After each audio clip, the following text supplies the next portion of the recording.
मैं भारत की जनता की ओर से राष्ट्रसंघ के लिए शुभकामनाओं का संदेश लाया हूँ। महासभा के इस 32वें अधिवेशन के अवसर पर मैं राष्ट्रसंघ में भारत की दृढ़ आस्था को पुनः व्यक्त करना चाहता हूँ। जनता सरकार को शासन की बागडोर संभाले केवल 6 मास हुए हैं, फिर भी इतने अल्प समय में हमारी उपलब्धियां उल्लेखनीय हैं। भारत में मूलभूत मानवाधिकार पुनः प्रतिष्ठित हो गए हैं। जिस भय और आतंक के वातावरण ने हमारे लोगों को घेर लिया था, वह अब दूर हो गया है। ऐसे संवैधानिक कदम उठाए जा रहे हैं जिनसे ये सुनिश्चित हो जाए कि लोकतंत्र और बुनियादी आज़ादी का अब फिर कभी हनन नहीं होगा। अध्यक्ष महोदय, वसुधैव कुटुंबकम की परिकल्पना बहुत पुरानी है। भारत में सदा से हमारा इस धारणा में विश्वास रहा है कि सारा संसार एक परिवार है। अनेकानेक प्रयत्नों और कष्टों के बाद संयुक्त राष्ट्र के रूप में इस स्वप्न को साकार होने की संभावना है। यहाँ मैं राष्ट्रों की सत्ता और महत्ता के बारे में नहीं सोच रहा हूँ। आम आदमी की प्रतिष्ठा और प्रगति मेरे लिए कहीं अधिक महत्व रखती है।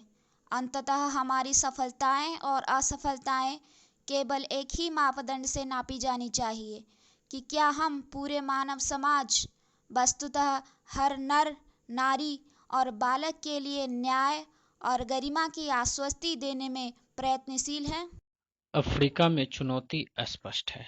प्रश्न यह है कि जनता को स्वतंत्रता और सम्मान के साथ रहने का अनपर्णीय अधिकार है, या रंग भेद में विश्वास रखने वाला अल्पमत हमेशा अन्याय और दमन करता रहेगा। निसंदेह रंग भेद के सभी रूपों का जड़ से उन्मूलन होना चाहिए। हाल में इजराइल ने वेस्ट बैंक को गाजा में नई बस्तियां बसाकर अधिकृत क्षेत्रों में जनसंख्या परिवर्तन करने का जो प्रयत्न किया है, संयुक्त राष्ट्र को उसे पूरी तरह अस्वीकार और रद्द कर देना चाहिए। यदि इन समस्याओं का संतोषजनक और शीघ्र ही समाधान नहीं होता, तो इसके दुष्परिणाम इस क्षेत्र के बाहर भी फैल सकते हैं। यह अति आवश्यक है कि जेनेवा सम्मेलन का पुनः आयोजन किया जाए और उसमें पीएलओ का प्रतिनिधित्व किया जाए।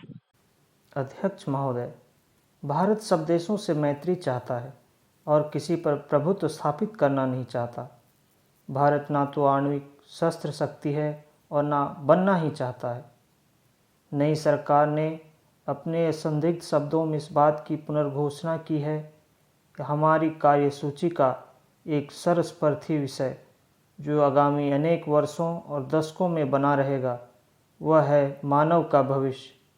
मैं भारत की ओर से इस महासभा को आश्वासन देना चाहता हूँ कि हम एक विश्व के आदर्शों की प्राप्ति और मानव के कल्याण तथा उसके गौरव के लिए त्याग और बलिदान की बेला में कभी पीछे नहीं रहेंगे। जय जगत, धन्यवाद।